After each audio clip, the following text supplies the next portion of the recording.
to the Drop Bass Not Bombs podcast. I'm your host, Amy Farina, aka MC Unicorn, and welcome to season 2.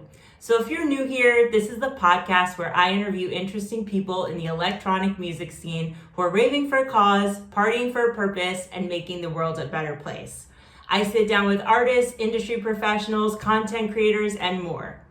Just keep in mind on this podcast, we have a variety of different opinions and views that do not necessarily reflect those of my own or those of Drop Bass Not Bombs.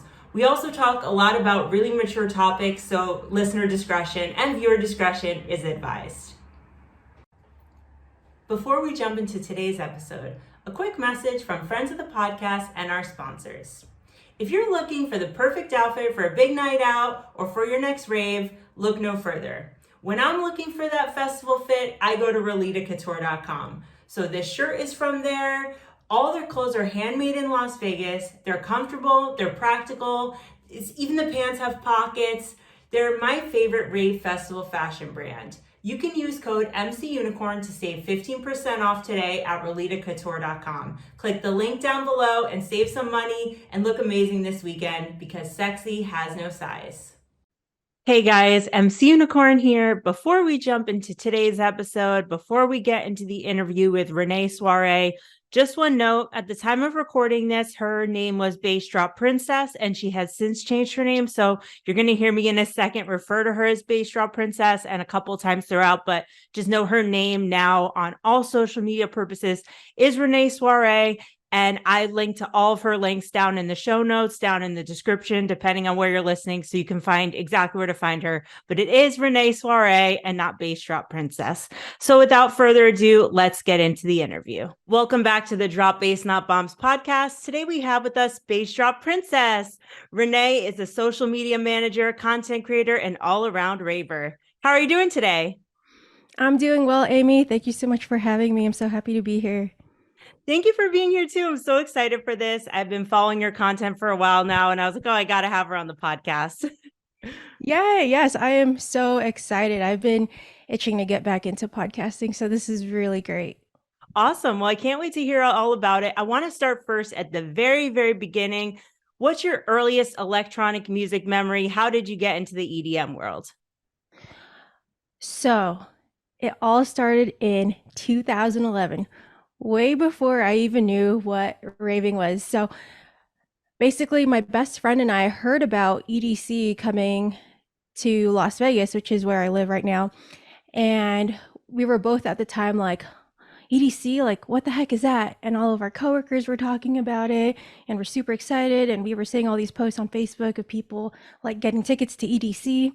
So then one day, like, we go on YouTube and we look up EDC, and I clearly remember the trailer had Data Life playing in it, and it was at the Coliseum. And you see, of course, like the rave, and you see like all these balloons in the crowd, and it just looked amazing. And I was like, Chloe, which is my best friend, I was like, we have to go to this. And so the next thing you know, I pulled out money from my savings and got both of us tickets, because at the time tickets were nowhere near as expensive as what they are now. They were probably like, I want to say like 300 for 3 days or 380, something like that. And so then I got us both tickets, and yeah, ever since, I've never looked back. So that's honestly like my very first memory was EDC Las Vegas, the first EDC Las Vegas when they moved it here from California. It always surprised me when people say like EDC was their first ever rave, because it's just so big. I can't imagine. For me, like, I started with going to smaller shows first, and then like EZoo 2011 was my first festival, but did kind of the small raves club shows first. And I can't imagine EDC. So what was going through your mind when you entered the Speedway? Was it just like, oh my God, like, was it overwhelming? Okay, yeah. So it literally, okay, so everyone, knows that moment, or if you haven't been, you've probably seen it online, where you walk into the Speedway, like you walk through the little that arc, whatever, and then you just see the whole panoramic view of EDC, and it's just absolutely breathtaking. But it's also like this sense of, oh my God, like this place is huge. Like you don't even know where to start, like what stages to go to, the rides. And of course, back then it was a lot smaller, and Cosmic Meadow wasn't even facing the entrance of the Speedway when you first walk in. It was actually facing like west, I think, or east. so it wasn't facing you. It was literally like facing the opposite direction. And it was just a lot smaller back then. But I still remember feeling like a kid in Disneyland, like, oh my gosh, like, where do we go first? And it was like this sense of adventure and whimsy. And it honestly just kind of brought me back to like my childhood self, because it was like, oh my gosh, like we have so much to do. Where do we go? And it was almost like this, that feeling that you get from like, I want to say almost like an amusement park or like a fun house, where you just don't even know like what to expect or what you're going to discover. So it was just really cool. And of course, because EDC Las Vegas was my first rave ever, it really set the bar high, especially Yeah, I because it's bet. an insomniac event. So it was just phenomenal. And I mean, last year was our 10th one together. So it's just, we've been going ever since they've had it here. So it was just really cool to have that experience. Yeah, I bet that's a really high bar to set, and then everything else needs to meet that going forward. I've never been to EDC Vegas, but I've been to EDC Orlando. Yeah, I Oh my know, and gosh. I've been to Gotta EDC New go, York girl. twice. Yeah, I think next year will be EDC Vegas will be the move. I've been dying to go. Obviously, that's the big one, and I've heard a lot of good things about it. I've never even been to Vegas in general, though, which is crazy. Oh wow, Like you're not gonna have to even to make a Vegas. Yeah, a big trip out trip of out. it then. Yeah, it's honestly like a whole, it's like, I mean, obviously everyone talks about EDC like being like one of the, like the top dog, top shelf music festivals, and it's just because it is like multiple genres in one. It's literally like 5, 6 music festivals all in one. So I think that you would absolutely love it. I mean, I feel like it's almost like a destination rave. Like everyone makes like a point to go to EDC Las Vegas at least once during their raving career, raving experience, or raving, like era, I guess. But you Yeah, would love it. You would absolutely love it. I've been raving for 13 years, so I think it's time. Yeah, it's definitely time. Long time. But yeah, Yes. I've it's just about making the trip out there. And I live in the Netherlands now, so it's a bit more difficult, but I'll make it out Cool. there. Yeah, definitely. So looking back since then, how has your music taste changed? Have you like were you always into the same music as you are now? Or like how would you describe your music? You can describe it with 3 DJs, 3 festivals, or however you want to describe it. Yes. So when I first got into EDM or the rave scene, I honestly was a very hardcore dubstep girl, bass head, whatever. Like that was my thing. Hence, the name Bass Drop Princess. And honestly, that's what I listened to probably the first, I want to say like 7 years of my raving, like while I was like raving actively. And I still listen to dubstep. It's just now I find myself, I don't know if it's because I'm getting older or because I don't rave as much anymore.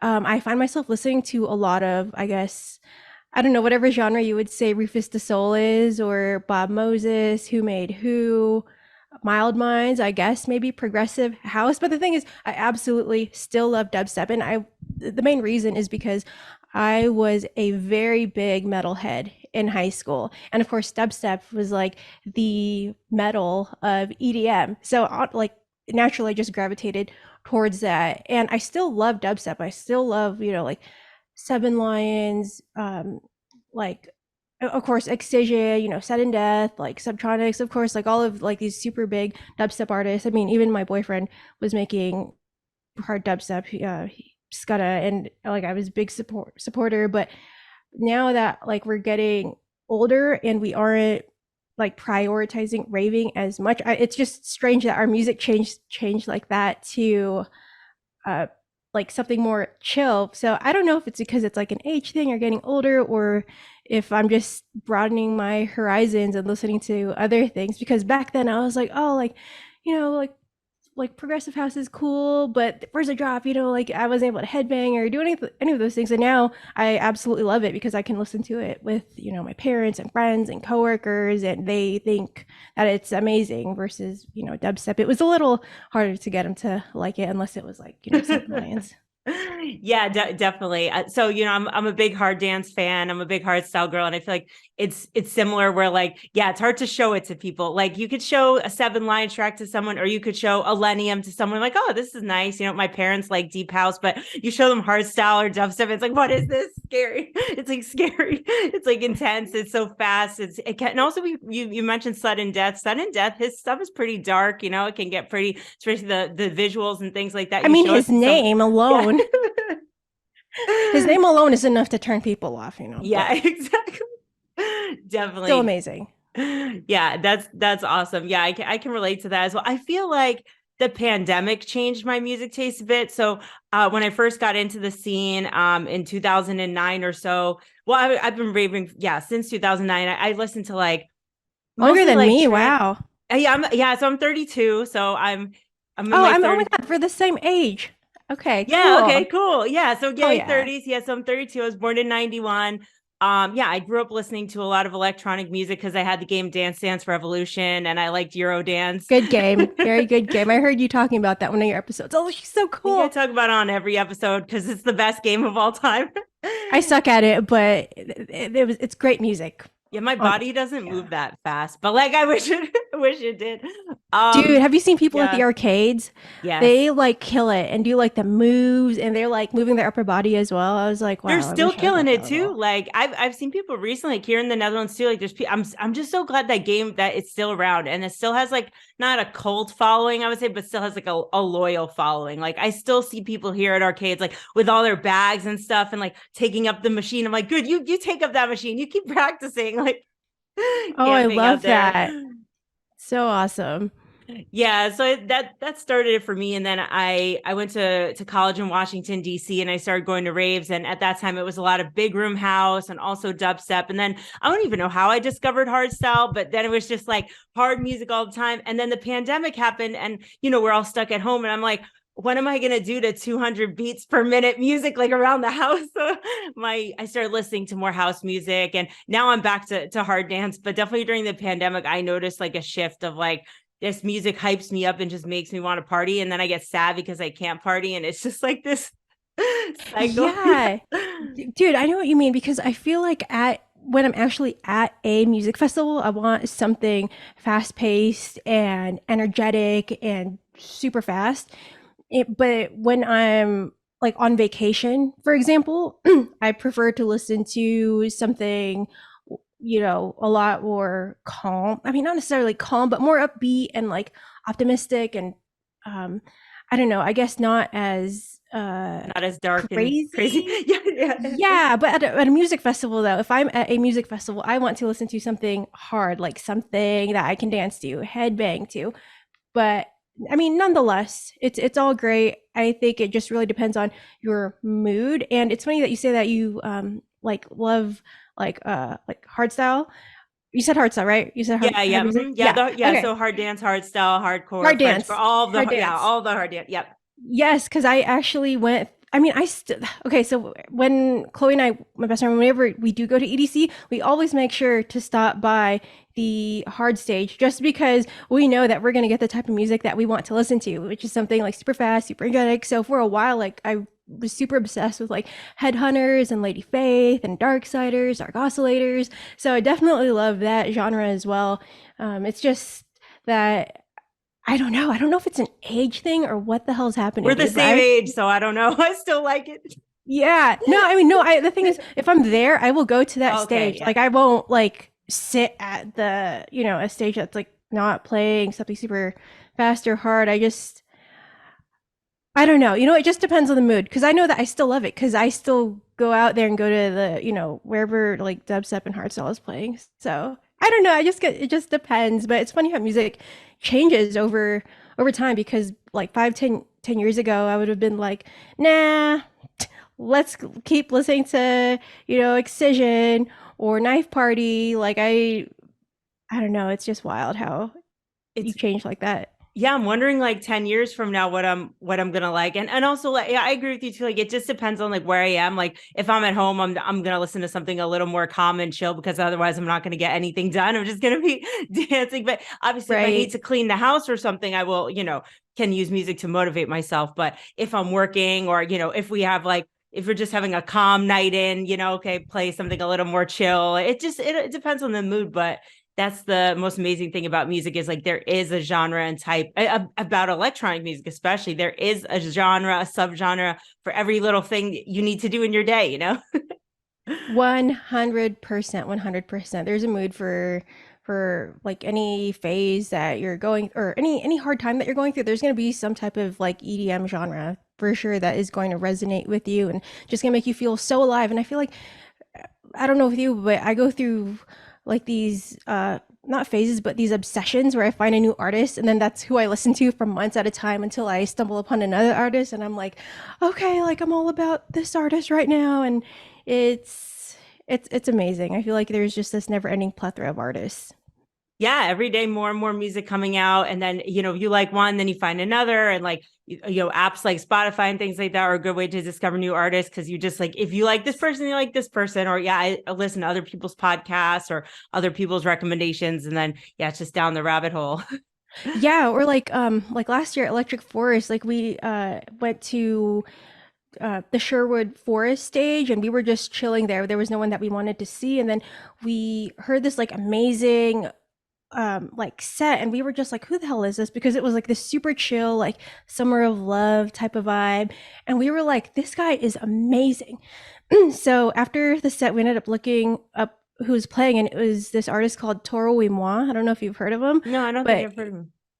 he's really good. I don't even know how to describe his music, but he's like super chill, super it's almost like this like super funky EDM.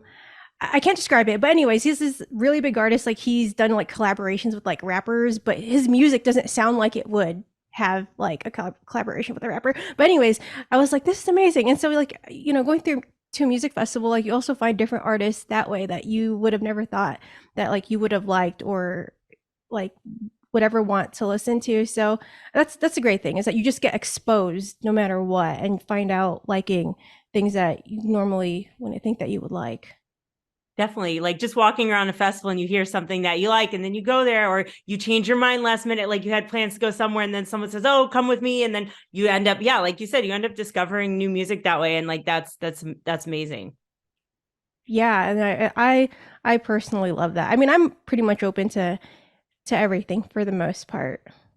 Me too. I can't say that there's any like subgenre of EDM that I don't like. I can't say I'm that much into trap. It's not that I don't like trap, but like I don't really find myself listening to it that much. But everything else pretty much and maybe like minimal techno, but I mean my top three would be like hard dance, side trance, and hard techno. Those are like my three. So like dark, fast, hard music. That's where I'm at mostly.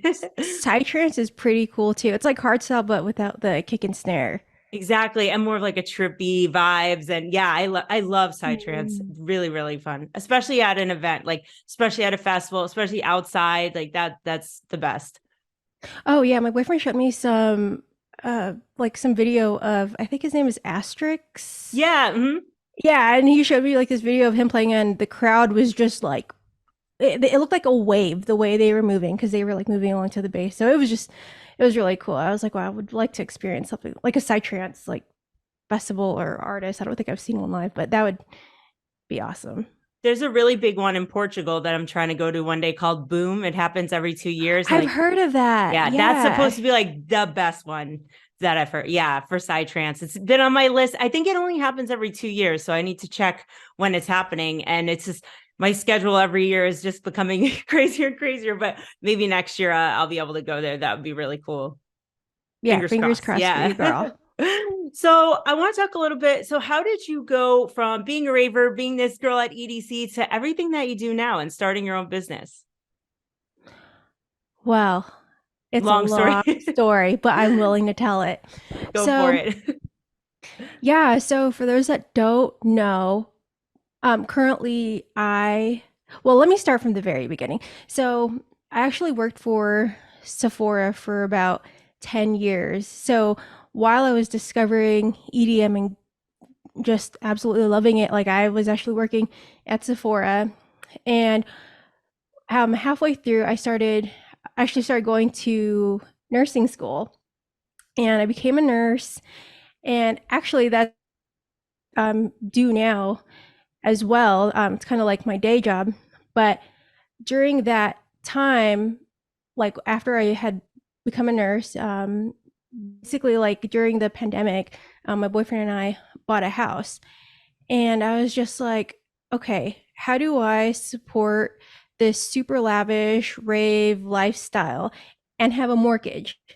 Just because it was kind of like, okay, like these expenses they're not cheap. Raving is not cheap, and it's not like every rave content creator, rave influencer gets to go for free. Like I bought my ticket pretty much 100% of the time. I never really got like a free rave ticket or anything. And so, these expenses added up. And so during that time, I was like, okay, how can I make more money? What skills do I have that I can utilize?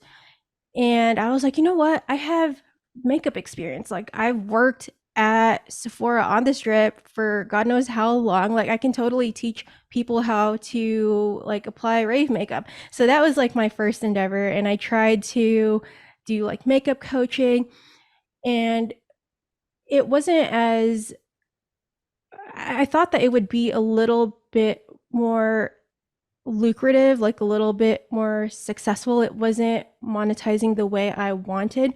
And I was like, what other skills do I have? And I was like, you know what? I know how to create content. I know how to do social media for the most part. And little did I know, it's like this giant world because social media is the new way of advertising. And from there, that's kind of how I started doing like social media management. And I will say that during that time where I was um, posting a lot more frequently and making more content, I was thinking to myself, you know, this is work. I don't necessarily think that all this work should be for free. Like, I think that we could definitely make money because all these other content creators are doing it, via YouTube or TikTok, whatever it is. So I always felt that for the amount of work that I would put into a photo or a video, or even back then when I was podcasting, I was like I feel like I could totally make money with these skills. And a couple months later, I ended up doing social media management for a client, and from there it just kind of escalated, and I was like, I can totally make money off of this skill. And I think right now in today's economy, it's so important to have some type of side hustle or a backup plan, just because you never know which way the world is going to go. And you kind of want to have another skill that you can fall back on in case your primary job or source of income is no longer stable or like reliable anymore. So that's kind of how it all started with me going into social media management and content creation. Long That's, story. no, no, no. That wasn't so long. You said that really concisely, and I really liked seeing the journey, seeing the trajectory. And I've kind of had that too about like, okay, what skills do I have, and then what can I do with those skills, and what do I like doing, and then how do you monetize that? And when you figure out all those pieces, then that's it. So I think that's really awesome that you did that. So do you still do stuff with makeup too now, or is it mostly social media content coaching? Do you still coach people with makeup as well? No, I do not. So now it's primarily content creation and social media. The thing is, I maybe 6, 7 years ago, back when I was still working at Sephora, I think the story would have been a lot different because that was pretty much my whole day and what I was extremely passionate about back then. I mean, I still am. It's just I think that I am a lot more knowledgeable now to when it comes to social media compared to makeup, because the thing is, back then makeup was a lot different than what it is now, and there's so many different techniques and methods and products coming out all the time, and both worlds are very saturated. But I feel like I've been in the social media game since it started, like with Instagram, like back when it was strictly just photos. So I feel a lot more confident with my social media management skills, I guess you could say. But nonetheless, in the future, maybe if I have more time, I would like to do makeup coaching because I genuinely do like it. I think it's super fun. I love getting that fulfillment when someone, nails a look and they're like, oh my god, like I'm capable of doing this. Like that wasn't so hard. Like I look beautiful. Like just boosting their self confidence. I really love that, and just helping people in general. So maybe one day, but as of right now, no, I'm not doing that anymore. Oh, I like what you said, like boosting people's confidence, but you could do the same thing like as a social media manager. And like you said too, like this is the new way of advertising. Like if you want to be Mhm. relevant, if you want to sell a product or a service or something, you need to be on social media. And but you can give people those tools. And especially too, like it is hard. Like you have to keep up with trends. You need to be good at technology. Like I mean, we're like we said, we're 32. Like we kind of grew up with the internet or as the internet came, but I can Mhm. imagine for the older generation, it would be pretty difficult to just like figure out how to use TikTok or figure out how to use Instagram or use a computer, if you didn't grow up with it. Dude, it is, I'm sure to people that didn't grow up with the internet or social media, it's probably like Chinese. It's probably like a foreign language because it's literally like this brand new interface, like on these apps. Like they're always evolving, all these different features are coming out. And of course, like video editing, like there's a reason why a lot of people haven't been posting or keeping up with Instagram in terms of like reels, because it's not easy to do, I would say. I mean, I don't think it's necessarily hard, but if you're not used to technology, the learning curve can be quite high. And I don't think that Instagram has the best reels editor anyways, but it's definitely a, like there's a market is what I want to say. Like there are people that will pay you to edit content for them, and that's what I had realized. And in today's world, like I said, that is the new way to market, advertise. It's no longer TV. So I think it's definitely a way that someone can monetize, like if you are looking to create extra income. And I think that it's shown with like Gen Z, like a lot of them are creating like what you would say is like user generated content, UGC content. And so I think that it's just all about really like tapping in and seeing like what you're capable of. And even if you're not actively like editing or creating content, like you can totally do it if you just try. Yeah, I think if you take the time to learn it, and that's the great thing now too, is like you can learn everything online now. Like you don't need a degree in YouTube. marketing. Like, yeah, YouTube, like I studied political science and like international law, and Oh, cool. like that has nothing to do with like what I do now, like you can learn a lot of stuff online, and you can learn a lot of stuff from other people or just by doing something. Like there is a lot of accessibility these days, so if you want to learn how to video edit or you want to learn how to use social media, like the tools are out there for you. You just need the time and the energy and the motivation to do it, I think, definitely.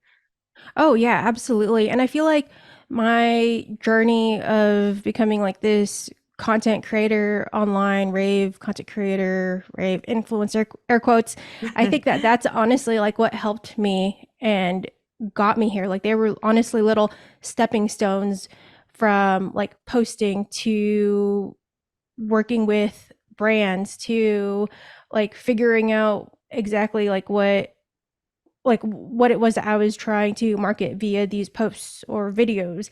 And so I think that that's really helped me as a social media manager and content creator, just because I was like in that industry, same thing with podcasting or anything of that nature. So honestly, I feel like all of these skills over the years have helped, and I'm just so thankful that I was able to um, see that. And yeah, here I am now.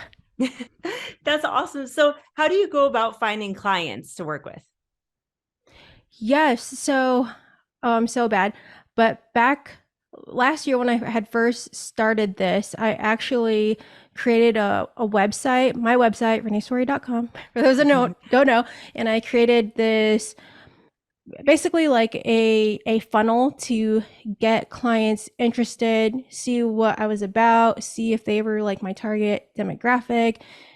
And so I feel like the website is definitely one way. And what I was referring to like a couple seconds ago was my business Instagram, Soiree Marketing. So basically I was posting actively on Instagram, like trying to promote myself, like show myself as an authority, like in the social media space, specifically reels and short form video. And I kind of fell off the wagon. Well, not kind of. I did fall off the wagon with marketing myself. So it's basically been mostly through Instagram and surprisingly my website. So I have been getting prospects that way. However, I will say this, that I am cooking something up. Maybe I should tell you. I don't know. Screw it. I'll just announce it on here since I'm with you. But yeah, I'm planning on coming out with a podcast specifically about social media, content creation, entrepreneurship, and I guess entrepreneurial mindset as well, just because I feel like that's what I'm very, very passionate about. And so, yeah, stay tuned for that. And, but yeah, that'll be a way to kind of like find clients too, I guess.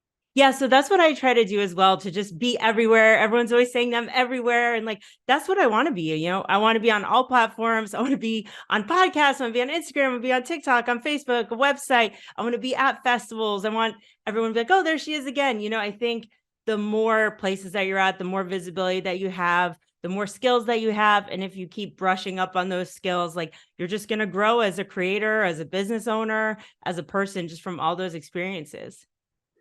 Yes, 100%. Although I will say it is easier said than done to be on Yeah. all those platforms. I will say that I personally like to stick to two platforms, and I just find that with Instagram and all of these changes, it's I feel like it is a little bit more challenging, and so I think that's why I'm kind of gravitating towards podcasting again, just because it is, I would say, like the biggest bang for your buck, just because you can film this long form content and then cut it up into little clips and then post it onto whatever social media platforms, whether it be TikTok, Instagram, and that way, or even YouTube Shorts.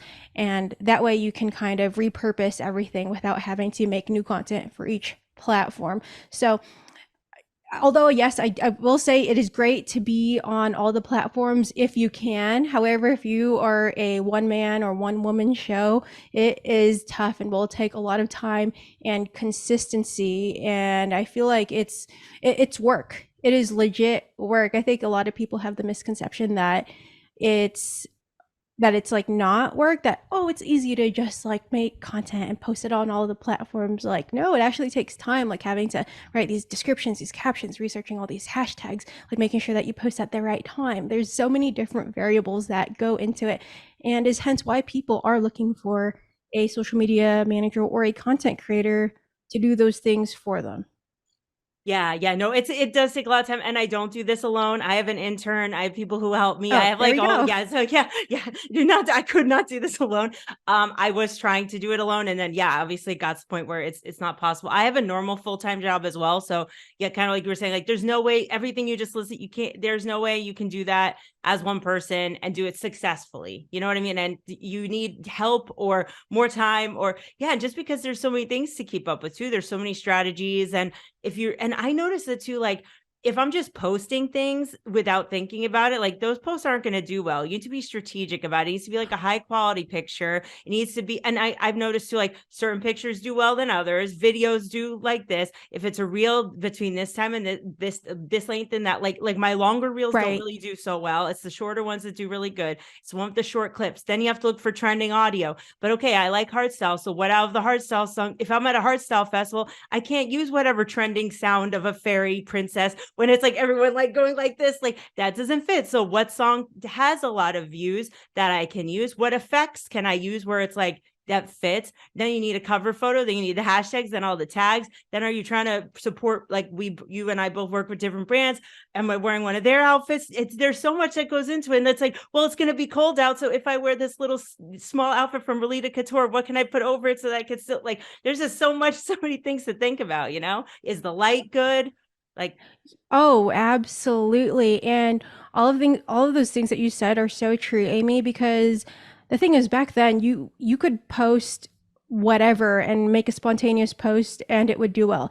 Now you definitely have to plan content in advance, plan whatever it is that you want to say. I mean, if you are going to post a video, let's say like that day, don't expect to post it within like within 10 minutes. Like you're usually going to have to edit it, like put whatever filter you want, like, the text, all of those things. And that's the thing too. Like if you are, content creating or being a quote unquote influencer, whatever, like for these brands, like if you are doing that for a festival, there is going to be a level of work involved too, making sure that you get the photos that you promised for these brands or videos, etc. So it is totally a job. And if you are working a day job, it's going to be a lot harder because then literally every waking moment that you're not at your day job, you're literally working on your content, trying to make sure that you get things out on time, that you meet deadlines, that you're meeting your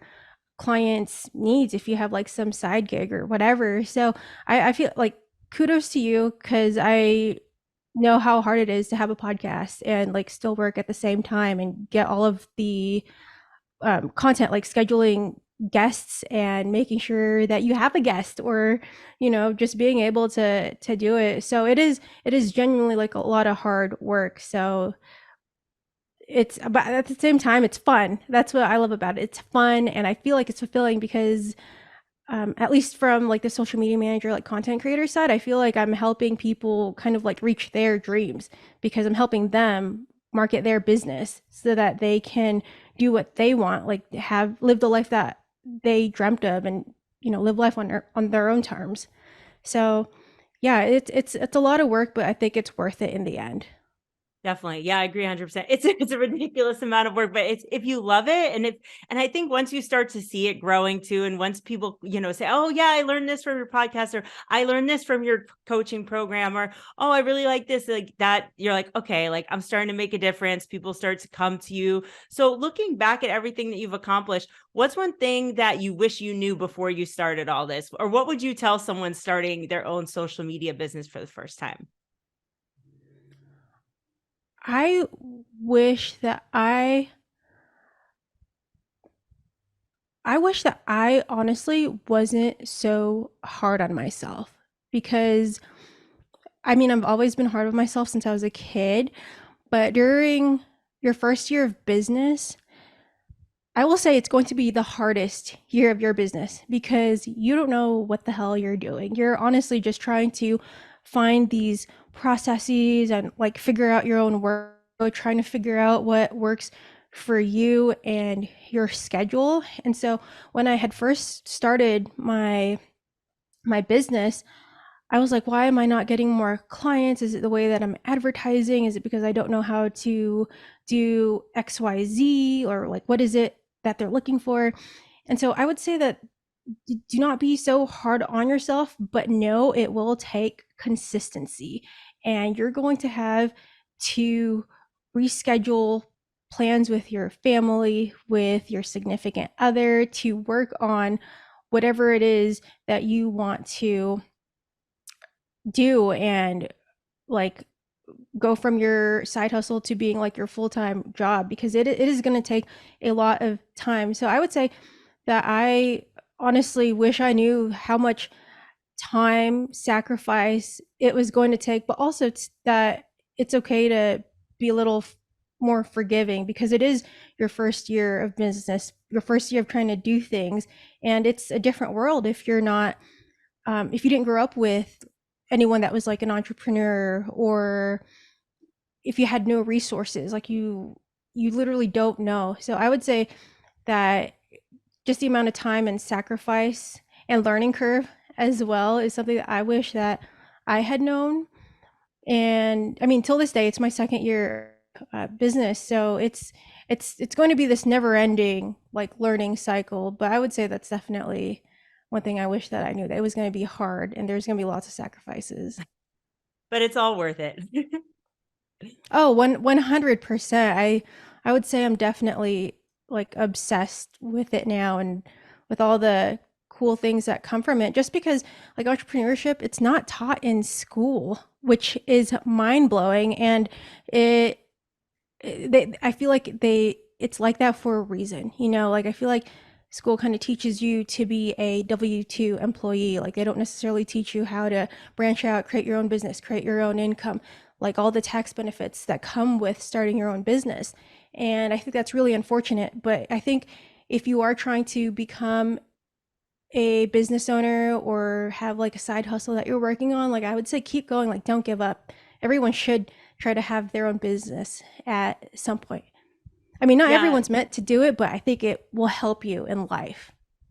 Yeah, I think having those kind of passion projects is important, especially if your normal job is not your passion. If you find that you're working in your, your regular 9 to 5 and that's your passion, then 100% go for it. And I know a lot of people who do that, but if it's not, or if you want that and something else, then like definitely pursue it, and like you said, there are a lot of challenges, but it's just really rewarding working for yourself and like having something that's totally your own. Like this is your baby. You can do it however you want. You're your own boss, you're not reporting to someone else. It's like it's totally your own creation, and I think that's what makes it really special. I think, yeah, you nailed it, Amy. I think that being able to do things when you want and just having that freedom is so amazing. And it's unlike anything else because it gives you this sense of control of your life. Like you don't have to put in PTO, you don't have to request certain vacation days off. You literally make your own schedule and it's on your time. And I think that it is just so convenient to be able to have that luxury because I mean, like I said, I still work my day job and I experience, those restraints, like that controlling grasp like on my life that sometimes I just don't want to have, like, or not sometimes, like I just don't want to have that like anymore. And so I think once you do experience what it's like to work for yourself and generate your own income, you will keep striving for that. I don't think you'll ever stop because you know what it's like to have that sense of freedom and to live life the way you want. Even though you're working hard, I would say even harder than your for whoever it is that you're working for, just because you're working for yourself. And I think that that's just the biggest investment that you can make is putting all the time and effort into yourself and doing something that's going to better you, plus making income. So I think that everyone should try it at one point. And it's just amazing to see what you're capable of because you are stronger than you think when it comes to reaching your dreams and monetizing your passion and things like that. So whoever's listening and wants to do it, I say go for it. So what's one step someone could take today if they want to start their own business? Like what's the first thing they can do? Figure out what they're good at. Figure out what they are really good at. I mean, of course, mix that in with what they like, but like for example, I knew that I was good at creating content, creating things that people would want to watch or editing photos and videos. And so there's a way. And the same thing with makeup. I was like, I know I'm good at putting on makeup. I know that I can teach because I, had developed those skills over time at Sephora. I was like, I can monetize this. And whether it be, for example, going to a thrift store and finding certain things and selling them online for like double the price or whatever and making income that way. I feel like that's a skill. Like you need to be good at identifying what you can not necessarily flip, but know the true value of and charge a little bit more. Like online, like there's always going to be something, whether it be like copywriting, writing blogs or anything of that nature, photography. I think that there's so many different ways. Or if you're like, I don't know, if you love animals, like trying to start like some type of pet walking service or babysitting service, or I don't know, I feel like the possibilities are endless. Or like cooking, if you like to cook, you can always create some home business where you like meal prep for people that don't have time. Like I think that there are just so many different ways that you can create income. Or if you're like, I don't know, music producer, you can make jingles for small businesses, like for commercials or ads. And yes, sometimes it won't seem like the best option. Like it might seem kind of cringy at first, like, oh, I don't really want to do that. Like you might have this sense of ego where you think you're like better than that, but it's a place to start, and I think that the possibilities are endless. And it just take some time into like just really looking deep within yourself and thinking like, what am I good at? What can I do? Or what can I learn to do? Because there are courses available. Like you said, there is coaching available. So there's so many resources now, and we have the internet, people. Like there's just so many different ways to like learn skills. So I think that there's honestly no excuse, because I think that everyone is truly good at something, and you can monetize a skill that you have or are going to have. And so I would say start there and seeing what you're good at, passionate about, and go from there.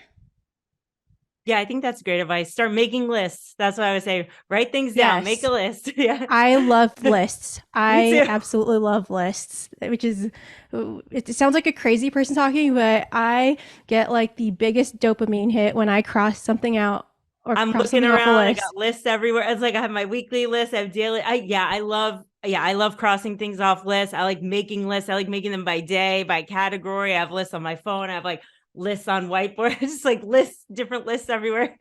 Oh yeah, I have so many like notes on, the note app on your Mhm. iPhone. I have some dating back to like 2019. Still on my phone, all these like lists of like things to do, grocery lists. But yeah, it's hey, you know what? I feel like in order to do what we're doing, I think you need to be able to write lists because you have a lot of stuff to get done. A lot of stuff to get done, and also, if you're out somewhere, like you got to write it on your phone, or like ideas always just come to me. Sometimes, everyone Yes. bikes here in the Netherlands. If I'm on my bike, it's a little bit difficult, or if you're in the shower, it's a little bit difficult. But if you get an idea and you're able to write it down right away, because it'll disappear. It'll Oh, disappear. yeah, I don't know how many times I'm like driving from work or whatever, and I'll literally hit like my phone Siri. I'll be like, note, do this idea, blah blah blah blah. So that way it at least like writes it down, and then I can always refer to it later. But yeah, I totally understand what you I mean. also have things in my sleep sometimes too, where like I work in my dreams. I don't people are sorry if anyone's listening, like just if they think I sound like a psycho, but like I sometimes like in my No. dream.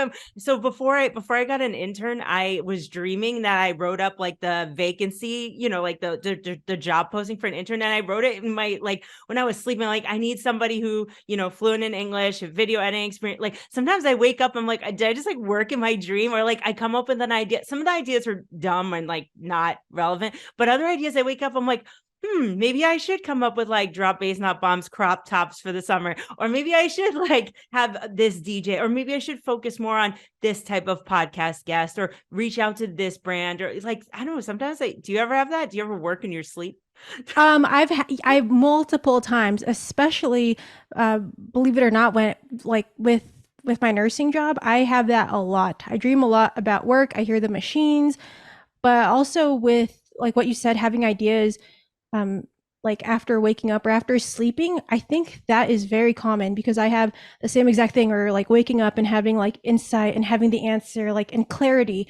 I think what it is like your brain is just cleaning itself, and like you're dreaming and just getting all of your like subconscious thoughts like out there and like finding like the solution when you do wake up. But I do think there's definitely some connection where you like will wake up and have like these ideas. Or for me, I get most of my ideas, especially my like business or social media ideas, I get them really late at night. And I think it's because that's when like my brain is like winding down. I'm not actively like thinking, I'm not on high alert or anything like that. And that's when I'll think of, for example, my former podcast, Best Candy Ever. I thought of that at 4 a.m. during the pandemic. I clearly remember like texting my boyfriend the next day. I was like, I think I'm gonna start a podcast. And so I 100% understand what you're saying.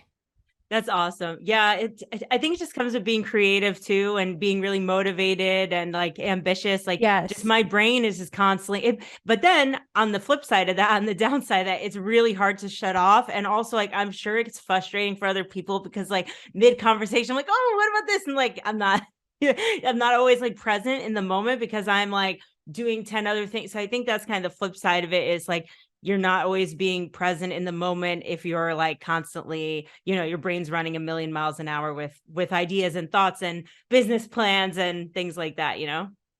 Yeah, I heard it on. Do you listen to Dr. Huberman, Andrew Huberman? No, who's that?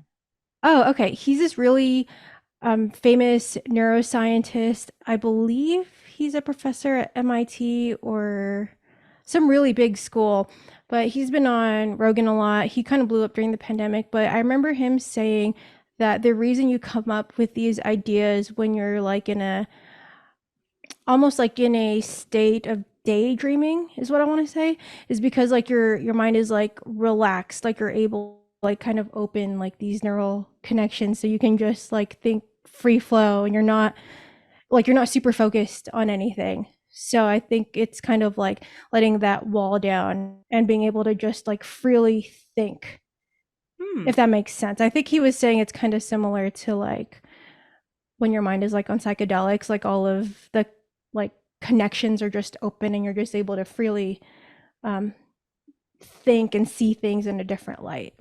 Oh, I'm gonna check him out. That's really interesting. Yeah, that makes. I wonder if that's why I do get a lot of ideas like sleeping, shower, on my bike, like when my mind is kind of, because obviously if you're on your bike or you're in the shower, you can't be doing. You can do maybe a couple things at the same time, but you can't, like, you're not working, you're not having conversation with someone. Your brain isn't as stimulated, I think. So yeah, that makes sense. I'll have to check him Yes. out. Yeah, I think you would really enjoy it. Nice. So I want to talk a little bit about being a coach. So during the pandemic, we saw a rise in online coaches.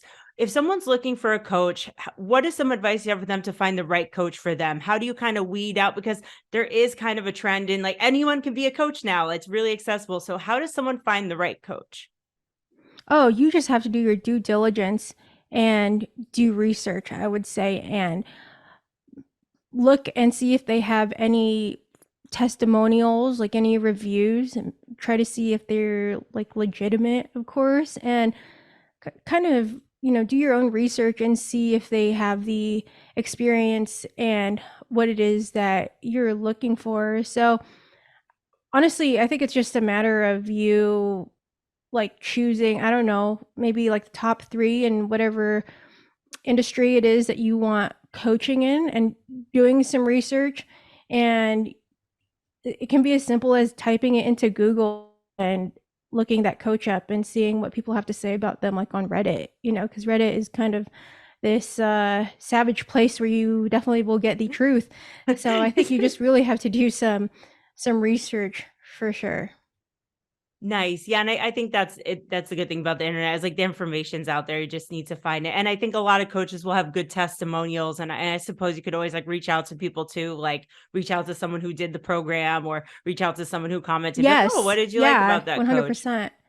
Yeah, absolutely. Absolutely. You can always like start a conversation for sure, but it's yeah, I think you just really have to find somebody who is in that industry who like people will recommend. I mean, not that, like these newer coaches are bad, but some of them are definitely a little less experienced. And I'm not going to say that I was like this amazing, like super hardcore makeup coach because I was just starting out. However, I did have the experience like working in the makeup industry for 10 years. So I think it's just all about researching the coach and finding out what their programs are like and like what they've like done in the past, things like that, to see if they are qualified.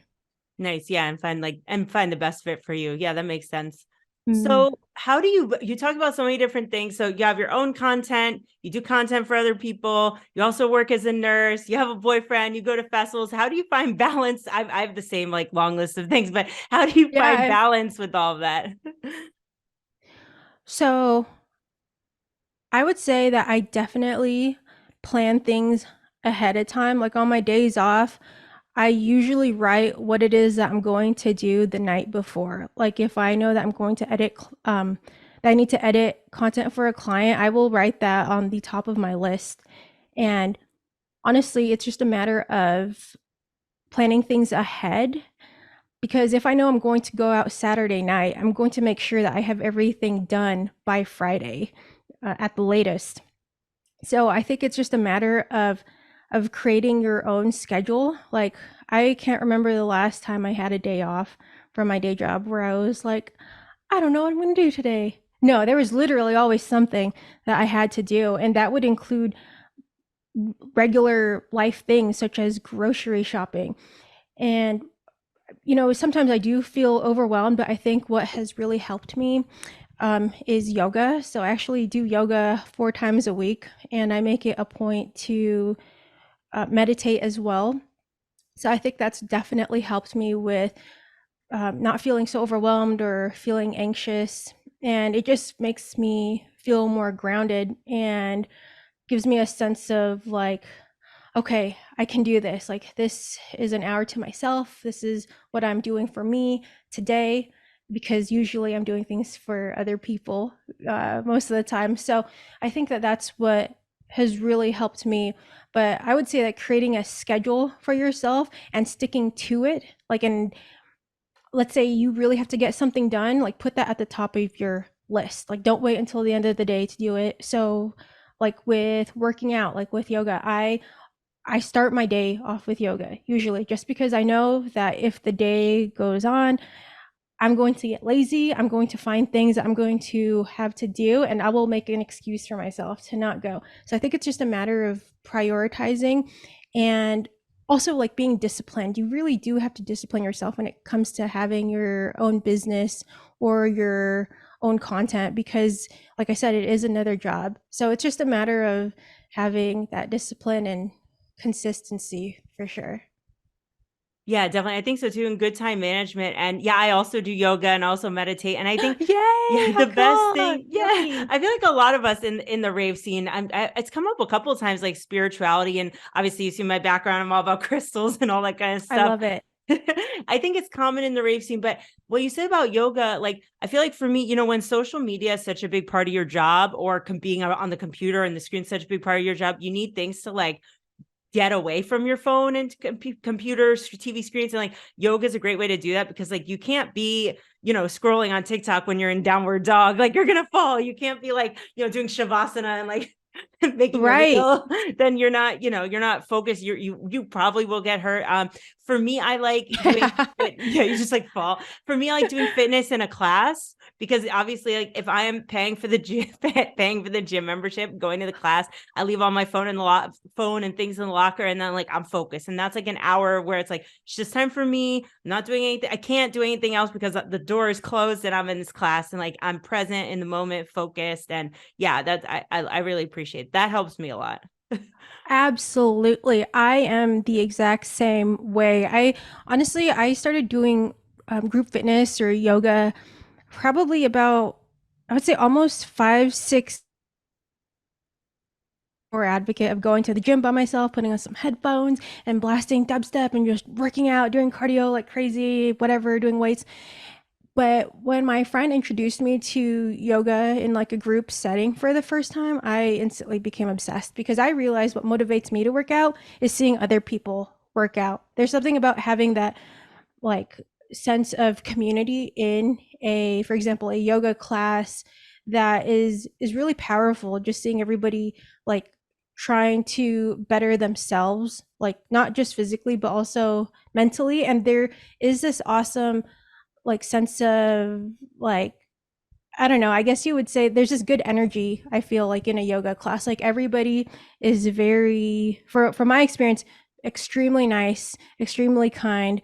And I think it's just the aspect of yoga of everyone just being so calm and zen. It's so different from a gym setting where everybody's like super high energy, super, I don't know, like into, they're in their own world. But with yoga, there's this sense of mindfulness and others. But I mean, of course, you're still getting like this bomb workout, especially if you're doing like a power class, any type of flow class. So it's different, but I would definitely agree. There's something about doing like a yoga class with other people that's really amazing and spiritual, and it just leaves you with this like amazing sense of calm and gratitude, and it's really unlike anything. And I'm very addicted to it. My boyfriend and I, we do yoga pretty consistently now, so it's just helped a lot mentally with balancing everything in life. And it's honestly, it's therapy. I call it church. Yeah, I feel the same way. I've never felt worse after doing yoga. You only feel better. Always, always, 100%. There have been times where I'll do yoga class, and sometimes during a class, like I want to like start crying because I'm going through something, or where or where afterwards I'm just like so thankful, and I see the world so much clearer, and I have this sense of like clarity and optimism, or setting those intentions. I think that that has really helped a lot, especially with like self-confidence, with feeling capable, with feeling confident in being able to run a business successfully. Like there's just so many things I think that yoga has done for me, and I am a big advocate for it. So if you're thinking about doing yoga, do it, because it has changed like my life for sure. Do Just it. like Yeah. raving. Yes, there's yoga for everyone too. Like there's EDM for everyone, there's yoga for everyone. Like doesn't matter like what level you're at, it doesn't matter like where you're at with your body. Like there's you can anybody can do a form of yoga, because a lot of it's breathing exercises. You can do it from a chair, you can do it laying down. Like there's just Yeah. really all different types. Like you can do it, hardcore hot power yoga with weights, or you could just do a more chill yin yoga in your bed. Like there's Oh, really I yoga for love everyone. yin. Yeah, me I too, because you love get restore deep in that classes. stretch. Yeah. Oh, 100%. And there's just something about being able to having control of your breath and being able to slow down your heart rate and put yourself in a state of calmness in a time where it's so hard. Like I find myself doing like breathing exercises at work a lot of times because it is overwhelming. But I think it just translates into real life, and I think that's what I love about it, is that I can control how I feel in that moment just simply by being aware of like my breath and doing certain things to slow it down. So it's amazing. The Everyone best. should try it. Yeah. So we're coming towards the end now. I'm sure we could talk all day, but we're coming towards the I end know. now. Because we have a lot in common, clearly. So definitely I'll have you come back on again. Maybe we'll do a whole episode about I yoga, would love spirituality, something like that. that. Yes. But it's great we started off like this, and people could get to know you and your company and all the things that you do. So this is the question that I ask all my guests: how do you rave for a cause or party for a purpose in your life? Oh man. Well, you know what? I would say it's it just comes so naturally, and that's honestly how I even got in to raving, or what really got me sucked in, was besides the music, was the sense of like human kindness that I would feel at a festival, and just receiving and giving like these genuine like smiles and how are yous, and just seeing what the real world is like without any of like the negativity, like being able to see what the world is like with genuine kindness, compassion for others, is is really what even got me to continue raving. It was just that having like this strong sense of humanity and being nice to other people and really caring for people. It's not hard to rave with a purpose when you see like the best in others, and seeing this world that genuinely cares for you and loves you for who you are, doesn't have any like preconceived notions about you, doesn't care like what you look like, what you wear, how you express yourself, etc. So it's just a it's not hard to rave when you just want to be like kind to the world and kind to others. um it I mean, that's one of the reasons why I wanted to rave, is because you get to see how the world is without all of these different boundaries. It's almost like this utopia. It's like this paradise where everybody genuinely loves each other. So I don't know. It's raving can change anyone's life, and I say that because there's so many people that say that raving has saved their lives because they were thinking about, like killing themselves, for example, and then they go to a rave or something, and then that changes their whole perspective on life. And it's because of the kindness and acceptance that they felt there. So it's, I don't know. I think that there's just so many different elements to being in that rave community when you feel like that sense of love. So it's God, that it's hard to answer that question, Amy, to be honest. But um yeah, I think raving with purpose just means like, being kind to everyone, and hopefully having it translate into the real world after, whatever 3-4 day experience somebody has. Yeah, I always say that raves are little ecosystems, like mini ecosystems, especially festivals. And if we can take that love and passion and everything that you do, all the niceness, being nicer, to take it out into the real world, that would really make a difference. And what you said was really well said. And thank you so much for your time today. Can you let people know where to connect with you online? Yes, absolutely. So I do have a website. It's reneesoiree.com. However, I am mostly on Instagram. Currently, Base Drop Princess. So yeah, come hang out. Awesome. I'll link to all that in the show description, in the show notes. Thank you so much for today. And I'll have to have you back on because we still have a lot more things to talk about. Yes, we do. I would love that. Thank you so much, Amy, for having me. Thank you. Bye. Bye, y'all. So that was my episode with Renee Soiree, formerly known as Bass Drop Princess. Since she's changed her name online, I'm going to drop all of her social media links here. You can find her on Instagram by going to renee.soiree or by going to her website at reneesoiree.com. Check out her content, sign up for her coaching, give her a follow, and let her know that the Drop Bass Not Bombs podcast sent you. So now it's time for some announcements. So these are actually the last announcements for a little while because this will be the last episode until the fall. I mentioned this previously, but guys, the podcast is taking a little bit of a break. It's going to return in the early fall. As soon as I have a date, I'll let you know. I already have a lot of things up and coming, but we are going to be taking a short break. And the reason for this is, yeah, I'm not here the whole summer between EDM House Network and Hardstyle Mag. I'm going to be on the road, in a plane, on a train, all over. So yeah, it's just not feasible to put out episodes. There's a couple other things going on I'll get to in just a second as well. But between Awakenings, Tomorrowland, Forbidden Island, Amsterdam Dance Event, EDC Orlando, so it's like all over the world, basically. I won't be here. But the good news is I am coming back, and I'll be back with some amazing content and guests because at a lot of these events, I will be doing a bunch of interviews. I also do have some in the pipeline and things lined up as well. So I'll be back very, very soon.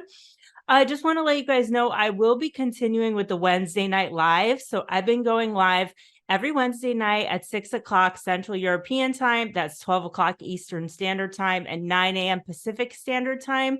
So I've been going live from the MC Unicorn official Instagram. It used to be from the Drop Bass Not Bombs NL one, but we moved it over to MC Unicorn official. Every Wednesday, I talk about different topics related to the podcast. So that will continue. And I might do that from my travels as well. So maybe you guys will join me in Croatia, or when I'm in Orlando, we'll just see how things go. But yeah, that's a great way for you guys to connect with me, to learn more about the podcast, ask any questions you have. And it's like the podcast, but shorter. Obviously, it's just me solo, but kind of just shorter form content. So if you guys prefer, things that are 20 minutes rather than an hour, hour and a half, then yeah, it's a great opportunity for you. And we've covered a ton of different topics already. I have a long list of topics to go. If you guys have any suggestions for topics or things you would like me to talk about, or if you'd like to join me on the live, you can join as a guest on the live. Just let me know and we can arrange that. That would be really cool.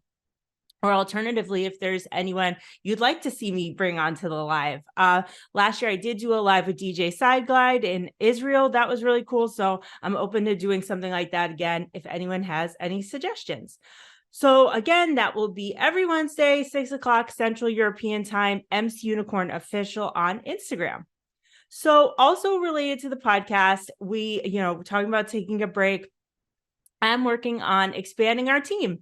So looking for more people. If you're passionate about video editing, social media, marketing, graphic design, really, if you have any kind of skills that you think would be related to the podcast or what we do here at Drop Bass Not Bombs, if you're passionate about raving for a cause, helping other people, making the scene a better place, passionate about electronic music, about raves, maybe you're a DJ, or an MC, content creator, etc., send me an email at dropbassnotbombsnl@gmail.com. You can also just, go to our website, dropbassnotbombs.nl, submit a form. You can DM me on my personal. You could just contact me any way you want. And let's chat. I'm definitely open to hearing suggestions and looking to expand our team. So also during this short break, as I'm listing things, it's not really a break at all, but During this short break, I will also be continuing on with my second podcast, that is Ravers Revelations. Ravers Revelations is the podcast where my friend Elena Van Wyk and I read and react to your festival stories. So this comes out once a month on Patreon for as little as €5 a month. You can support us. You can access exclusive content. The episodes are crazy. They're really funny. These stories are wild. You guys have submitted some really crazy ones. So go on over and check that out. You can click the link in the bio or description, wherever you're listening, and become a Patreon today. So next announcement is from friend of the podcast, Shroom Beach. Shroom Beach has fun and comfortable psychedelic clothing and beachwear. I'll be rocking some of their outfits this summer, so stay tuned for that. I also wore one of their outfits at Ultra, which was really comfortable and fun. Every year, they donate 10% of their profits to the Psychedelic Institute. Use code MCUnicorn20 to save some money today. Get your outfits just in time for festival season. You guys better hurry up because it's festival season now. Lastly, if you guys want to support the podcast, you can do so for as little as 99 cents a month by going to Spotify and clicking the support link. You can also support the podcast by giving me a thumbs up on YouTube, subscribing to my channel, following me on all the listening platforms or wherever you're listening. Give me a 5-star review if it's on Spotify or Apple. You can also share it with a friend on your Instagram story or whatever. There are just so many ways you can support this podcast, and I really appreciate everything you guys have been doing. And thank you so much for listening. So that's all for today. If you'd like the podcast, again, hit me up, give me that thumbs up, share it with a friend. Follow us on Instagram at DropBaseNotBombsNL. You can follow me on Instagram, MCUnicornOfficial. You can follow us on Patreon, Ravers Revelations. And yeah, also we're now on TikTok. So TikTok, MCUnicornOfficial. And we'll see you next time. I don't know the date yet, but very soon in the fall. Have a great summer, everybody. Stay safe, and I'll see you next time. Bye.